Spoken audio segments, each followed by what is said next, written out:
প্রিয় শিক্ষার্থী, উজ্জ্বল ফিজিক্সের পক্ষ থেকে সবাইকে অনেক ধন্যবাদ জানিয়ে আজকে খুবই গুরুত্বপূর্ণ একটি প্রবলেম সলভ করব, যেগুলো ফাইনাল পরীক্ষার জন্য খুবই ইম্পর্টেন্ট। সেটা হচ্ছে আপেক্ষিক বেগ সম্পর্কিত সমস্যা। গত ভিডিওগুলোতে আমি দেখিয়েছিলাম সৃজনশীল প্রশ্ন নদী পারাপার সম্পর্কিত সামুদ্রিকের সূত্র ব্যবহার করে কিভাবে করতে হবে। তাহলে আমরা সামুদ্রিকের সূত্রের অ্যাপ্লিকেশন দুইটা জায়গায় করব, একটা হচ্ছে নদী পারাপার আর একটা হচ্ছে আপেক্ষিক বেগ। গত 2-3টি লেকচারে আমার নদী পারাপারের যে টপিকসটা কভার করে ফেলছি। তোমরা যারা এখনো দেখোনি অবশ্যই সেই ভিডিওগুলো দেখবে। আজকে আমরা এই আপেক্ষিক বেগ নিয়ে কথা বলবো। দেখো, আপেক্ষিক বেগের কনসেপ্টটা হচ্ছে আমি যার সাপেক্ষে বেগ করব তাকে স্থির করে দিতে হবে। ধরো আমি একটু কনসেপ্টটা শিখিয়ে দিই। ধরো এইদিকে একজন ব্যক্তি আছে, তিনি হচ্ছেন ভি এ, আর এইদিকে একজন ব্যক্তি যাচ্ছে, তিনি হচ্ছেন ভি বি। ওকে, তাহলে ভেক্টরে প্রকাশ করলাম মনে করো। তাহলে এরা পরস্পর থিটা কোণে যাচ্ছে। ধরো এর সাপেক্ষে বি এর আপেক্ষিক বেগ বের করব। এ এর সাপেক্ষে বি এর আপেক্ষিক বেগ, অর্থাৎ ভি এর সাপেক্ষে ভি এ এর সাপেক্ষে ভি বি এর আপেক্ষিক বেগ কত সেটি বের করতে চাচ্ছি। আপেক্ষিক বেগ কত সেটি বের করব। ওকে, তাহলে মনে রাখতে হবে তুমি যার সাপেক্ষে বেগ করবে তাকে স্থির করে দিতে হবে। আর একটা ব্যক্তিকে স্থির করে দেওয়ার ওয়ে কি? ধরো এই বস্তুটা যদি এইদিকে 10 মিটার পার সেকেন্ড বেগে যায়, আর এইদিকে তুমি যদি 10 মিটার পার সেকেন্ড বেগ দাও, তাহলে লব্ধি কি সৃষ্টি হবে? 10 - 10। তার মানে এই বস্তু স্থির হয়ে যাবে। অর্থাৎ একটি বস্তুকে স্থির করার ওয়ে হচ্ছে এই ব্যক্তি যদি এইদিকে 10 মিটার যায়, এর বিপরীত দিকে 10 মিটার দিতে হবে। যদি দিতে পারো তাহলে লব্ধি হবে 0। অর্থাৎ দুটি ভেক্টর পরস্পর বিপরীত দিকে কাজ করলে লব্ধি হয় বিয়োগফলের সমান। অর্থাৎ সমপরিমাণ বল যদি বিপরীত দিকে কাজ করে তাহলে ওই ব্যক্তি শূন্য হয়ে যায়। তাহলে মোট কনসেপ্টটা হবে, সর্বদাই মাথায় রাখবে, যার সাপেক্ষে আপেক্ষিক বেগ বের করবে তুমি তাকেই স্থির করে দেবে। তাহলে তাকে স্থির করে দেওয়ার ওয়েটা কি? এই ব্যক্তির দিকে যত বেগে যাচ্ছিল ঠিক তার বিপরীতে সেম পরিমাণ ভেলোসিটি দেবে। এটাকে আমরা ভেক্টরে প্রকাশ করলাম, ভি এ ভেক্টর। তাহলে যেহেতু এর বিপরীত ভেক্টর, আমরা কি নেব? মাইনাস চিহ্ন দেব এখানে, ভেক্টরে প্রকাশ করতেছি। এবং এই ভেক্টরটার প্যারালাল ভেক্টর এদিকে আসবে, আবার এই ভেক্টরটার প্যারালাল ভেক্টর এটার প্যারালাল আসবে এটা। তাহলে এখন কি হবে? এখন এই দুইটা ভেক্টরের মিলিত প্রভাবে যে লব্ধিটা সৃষ্টি হবে, সেই লব্ধিটা তোমাকে বের করতে হবে। অর্থাৎ এটি হচ্ছে আমাদের সেই এর সাপেক্ষে বি এর আপেক্ষিক বেগ। তাহলে এর সাপেক্ষে বি এর আপেক্ষিক বেগ। ওকে, এখন হচ্ছে বিষয়টা হচ্ছে এটি হচ্ছে আমরা বের করব। তাহলে এই ভেক্টরটার প্যারালাল ভেক্টর এটা ভিবি ভেক্টর। এখন এই ত্রিভুজটার মধ্যে দেখো, তুমি যদি ত্রিভুজ সূত্র অ্যাপ্লাই করো, এই ভেক্টরটা এবং এই ভেক্টরটা একই দিকে কাজ করছে। অর্থাৎ মাইনাস ভিবি ভেক্টর প্লাস হচ্ছে কত? V sorry minus V A vector plus হচ্ছে ভি বি ভেক্টর। অর্থাৎ এই ভেক্টরটা এবং এই ভেক্টরটা একই দিকে, এই ভেক্টরটা বিপরীত দিকে, এটি তাদের লব্ধি নির্দেশ করবে। অর্থাৎ ভি বি এ ভেক্টর তাদের লব্ধি। তাহলে এটা কি যদি আমি সাজিয়ে লিখি, V B A vector is equal to কি হবে? তাহলে V B vector plus minus V A vector. Okay, তাহলে আমি যদি এর সাপেক্ষে বি এর আপেক্ষিক বেগ বের করি, কনসেপ্টটা আছে বি ভেক্টরের সাথে এই ভেক্টরের মাইনাস ভেক্টরটা যোগ করে দিতে হবে। তাহলে বিপরীত ভেক্টর যোগ করে দেব। তাহলে মোটের উপর ভি বি ভেক্টর মাইনাস হচ্ছে ভি। তার মানে এটি হচ্ছে আমাদের এ এর সাপেক্ষে বি এর আপেক্ষিক বেগ। এটি হচ্ছে অ্যাকচুয়ালি থিওরি, অর্থাৎ লব্ধি নিতে হবে। এখন এর মানটা কত হবে? মান যদি বের করতে চাই, তাহলে সামুদ্রিক সূত্রের সাহায্যে এখন বের করব। কনসেপ্টটা কি? এখন এই পুরো জিনিসটাকে মানে প্রকাশ করব। এইদিকে ছিল কি? এইদিকে ছিল হচ্ছে ভি এ, আর এইদিকে ছিল কি? এইদিকে ছিল হচ্ছে কত? ভি বি ছিল। এখন কিন্তু মানে প্রকাশ করছি, এদের মধ্যবর্তী কোণ হচ্ছে থিটা। এই ভেক্টরের বিপরীত ভেক্টর হচ্ছে মাইনাস ভি এ, এর মান কত? এর মান হচ্ছে ভি এ। এখন দেখো সামুদ্রিক অঙ্কন করে এদের লব্ধি নেবে। লব্ধি যদি নেই, লব্ধির মানটাকে আমি ভি বি এ দ্বারা প্রকাশ করলাম। আমি যদি এখন ভি বি এ বের করতে চাই, তাহলে এখন আমাদের হাতে এই দুইটা ভেক্টরের লব্ধি নিতে হবে। তাহলে সামুদ্রিক সূত্রের সাহায্যে লব্ধি বের করতে গেলে এই দুটো ভেক্টর মধ্যবর্তী কোণ লাগবে। তাহলে টোটাল কোণটা পাই মাইনাস থিটা। তাহলে ভি এর উপরে স্কয়ার প্লাস হচ্ছে ভি বি এর উপরে স্কয়ার প্লাস হচ্ছে 2 ভি এ ভি বি, এই যে cos পাই মাইনাস থিটা, যেটা আসবে সেটা। তার মানে মেইন কনসেপ্টটা হচ্ছে আমি যার সাপেক্ষে বের করব তাকে স্থির করে দিতে হবে। দেওয়ার দেওয়ার অর্থ কি? এর সাপেক্ষে বের করবে, একে স্থির করে দেবে। অর্থাৎ এর বিপরীত ভেক্টরের মান নেবে। মান নিয়ে তোমরা সব অঙ্কগুলো করবে। আর ভেক্টরে যদি প্রকাশ করো তখন এটা হবে। ভেক্টরে প্রকাশ করলে এর সাপেক্ষে যদি বি এর আপেক্ষিক বেগ বের করো, তুমি যার সাপেক্ষে বের করবে সেই ভেক্টরটির বিপরীত ভেক্টর এই বি এর সাথে যোগ করে দিতে হবে। ওকে, তার মানে B B vector minus B. আর মানে প্রকাশ করলে এইভাবে তুমি প্রকাশ করবে। আমি চাচ্ছি সবসময় তোমরা মানে প্রকাশ করো। এই জন্য ভেক্টরটা দেখিয়ে দিলাম, কারণ বিভিন্ন জায়গায় লেকচার দেখে তোমরা কনফিউজ হয়ে যাও, এই জন্য যে কখনো মাইনাস কখনো প্লাস বসিয়ে দাও। মানে প্রকাশ করলে আর মাইনাস প্লাস দেওয়ার কোনো দরকার নেই, কারণ বিপরীত ভেক্টরের মান মাইনাস দ্বারা দিক বোঝায় আর শুধু মান দ্বারা এটা বোঝায়। তাহলে দেখো কি রকম কোশ্চেন গুলো আসবে, ধরো এরকম কোশ্চেন গুলো আসবে। মনে করো কোনো একদিন, আচ্ছা আমরা তাহলে আরেকটু কনসেপ্টটা ডেভেলপ করে তারপরে ইয়ে করি। তাহলে আমাদের মোডের উপর কনসেপ্ট কি, ধরো এইদিকে একজন ব্যক্তি যাচ্ছে v = 10 মিটার পার সেকেন্ড বেগে, আর এদিকে একজন যাচ্ছে v u এর নামে একজন ব্যক্তি যাচ্ছে 5 মিটার পার সেকেন্ড বেগে। এদের মধ্যবর্তী কোণ হচ্ছে 30। এখন কোশ্চেনটা হচ্ছে এই v এর সাপেক্ষে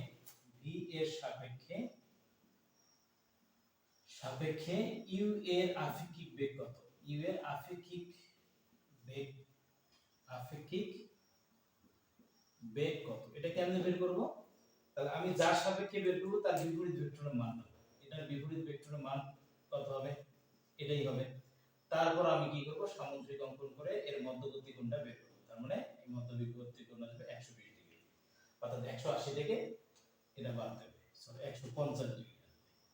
কেন 180 থেকে তোমরা যদি কি করো 30 বাদ দাও, তাহলে আসবে কত 150। তাহলে এটি হচ্ছে এখন লব্ধি, এই লব্ধিটা নেবে। তাহলে লব্ধিটা ধরো r কি হবে, রুট ওভার এই 10 এর উপর স্কয়ার প্লাস এই 5 এর উপর স্কয়ার প্লাস 2 গুণন হচ্ছে 10 গুণন হচ্ছে 5 গুণন কত cos 150। এই হলো আমাদের লব্ধিটা, অর্থাৎ d এর সাপেক্ষে u এর আপেক্ষিক বেগ বের হলো। এখন যদি ডিরেকশন বের করো, তাহলে যে কোনো লব্ধি এই দুটো বেগের মধ্যে এটা বড়, এটার সাথে উৎপন্ন কোণটা দিয়ে দিবে। তাহলে এই কোণ যদি বের করতে চাও তাহলে tan থিটা সূত্র অ্যাপ্লাই করবে। tan থিটা মানে কি, লব্ধি যার সাথে কোণ উৎপন্ন করে তাকে নিচে দেবে, বাকি ভেক্টরটা u থাকবে উপরে sin 150 u cos 150। এই হলো আমাদের কনসেপ্ট, ঠিক আছে? তাহলে মোটের উপর যার সাপেক্ষে বের করব তাকে স্থির করে দিতে হবে। এখন দেখো প্রিভিয়াস ইয়ারের যে কোশ্চেন গুলো এসেছিল সেরকম একটা কোশ্চেন আমরা সলভ করি। খুবই চমৎকার question, Sylhet board 2022, Sylhet board 2022 গতবার যেভাবে এসেছিল, বলা হয়েছিল যে কোনো একদিন খারাপ হয়ে বৃষ্টি পড়ছে, the rain is equal to 10 metre per second বেগে বৃষ্টি পড়ছে। আরেকজন ব্যক্তি ওই সময় এক ব্যক্তি V man 20 metre per second বেগে যাচ্ছে। তাহলে একজন ব্যক্তি যাচ্ছে এইদিকে, ভি ম্যান হচ্ছে 20 মিটার পার সেকেন্ড বেগে এই দিক বরাবর যাচ্ছে, আর একটি উলম্ব বরাবর বৃষ্টি পড়তেছে কত 10 মিটার পার সেকেন্ড। এই রেখাটাকে বলা হয় উলম্ব রেখা, উলম্ব রেখা। এখন গ নম্বর কোশ্চেনটা বলা হয়েছে, তোমরা একটু লিখে নেবে, আমি কোশ্চেনটা লেখার টাইম পাবো না। মানে গাড়ি চালক বৃষ্টির বেগ কত পরিলক্ষিত করবে, অর্থাৎ এই গাড়ি চালক যাচ্ছে এইদিকে 20 মিটার পার সেকেন্ড বেগে আর বৃষ্টি পড়তেছে 10 মিটার পার সেকেন্ড বেগে, অর্থাৎ গাড়ি চালক বৃষ্টির বেগ কত পরিলক্ষণ করবে। অর্থাৎ বলা হচ্ছে গাড়ি চালকের সাপেক্ষে এই মানুষের সাপেক্ষে বৃষ্টির আপেক্ষিক বেগ কত এটা জানতে চাওয়া হয়েছিল। তাহলে গ নম্বর কোশ্চেনের সলভটা কি রকম হবে, সমাধান কিভাবে করবে? সমাধান ডায়াগ্রাম খুব সুন্দর করে এঁকে নেবে একটা। তাহলে এইদিকে ছিল ভি ম্যান মানে হচ্ছে 20 মিটার পার সেকেন্ড বেগে যাচ্ছে, আর এইদিকে বলতেছে হচ্ছে ভি রেইন মানে হচ্ছে কত 10 মিটার পার সেকেন্ড বেগে। এখন আমাদের কনসেপ্টটা হচ্ছে আমি যার সাপেক্ষে বের করব অর্থাৎ তাকে স্থির করে দেব, তার বিপরীত ভেক্টরটা নিয়ে নেব। বিপরীত ভেক্টরের মান, অর্থাৎ মাইনাস বসানোর দরকার নেই, ভেক্টর রাখলে মাইনাস লিখতে হবে। আর এখানে ডিরেক্ট আমরা মানগুলো নিয়ে কাজ করতেছি, এইজন্য মাইনাস লেখার কোনো প্রয়োজন নেই। এখন দেখো বৃষ্টি এদিকে যাচ্ছে আর লোভ হচ্ছে এদিকে, এই দুটোর মিলিত প্রভাবে এটি হচ্ছে আমাদের লব্ধি, অর্থাৎ এটি হচ্ছে আর এটি এখন বের করবে রুট ওভার এটির উপর স্কয়ার প্লাস হচ্ছে এটির উপর স্কয়ার। কেন এই দুটো জিনিসের উপর স্কয়ার করে দেওয়া হলো, কারণ এরা পরস্পর লম্বভাবে আছে। তাহলে এটি হবে আমাদের সেই অ্যানসার, গ নম্বর অ্যানসার। এখন যদি গ নম্বরে বলতো যে লোকটি বৃষ্টিকে কত কোণে পড়তে দেখবে, এই যে উলম্ব রেখার সাথে উৎপন্ন কোণ কত সেটা বের করে নেবে, অথবা ভূমির সাথে বের করতে পারো। তোমরা যদি এই কোণটা বের করো তাহলে এই ভেক্টরটাকে প্যারালাল শিফটিং করে এখানে দেবে, এটি হবে এখন vm মানে হচ্ছে 20 মিটার পার সেকেন্ড এই সূত্রের মধ্যে টেন থিটার সূত্র অ্যাপ্লাই করবে। টেন থিটা মানে কত? টেন থিটা মানে হচ্ছে লম্ব, লম্ব মানে হচ্ছে কত? ভিএম, আর ভূমি মানে হচ্ছে ভিআর, অর্থাৎ এইটা হচ্ছে ভূমি। ঠিক আছে, তাহলে এখানে যদি ভিএম বসিয়ে দাও তার মানে হচ্ছে 20, এদিকে বসিয়ে দিবে 10, তার মানে tan theta is equal two আসবে কত? Ten inverse 2। এটি হচ্ছে এত কোণে 20 ডিগ্রি পড়তে হবে। এটি হচ্ছে প্রথম প্রশ্নটা। তাহলে প্রথম প্রশ্নটা হচ্ছে কি ছিল, যে এই উক্ত ব্যক্তি বৃষ্টির কত বেগ পরিলক্ষিত করবেন সেটা বের করলাম, অর্থাৎ এই মানুষের সাপেক্ষে বৃষ্টির বেগ বের করবে। এটা ঘ নম্বর কোশ্চেনটা কি বলেছে একটু দেখো।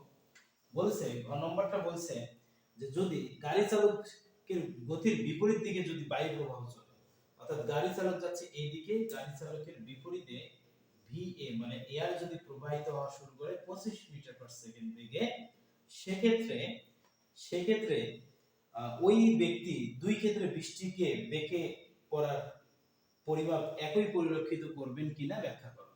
মানে বিষয়টা হচ্ছে এরকম ঘটনা কি, দুইটা ডায়াগ্রাম, যে আচ্ছা এখানে লিখে দিই দুইটা। ঘ নম্বর কোশ্চেন, তাহলে এইদিকে যাচ্ছিল হচ্ছে ভি ম্যান কত 20 মিটার পার সেকেন্ড বেগে যাচ্ছিল, আর বৃষ্টি পড়তেছিল এইদিকে, অর্থাৎ V R is equal to 10 metre per second বেগে বৃষ্টি পড়ছে।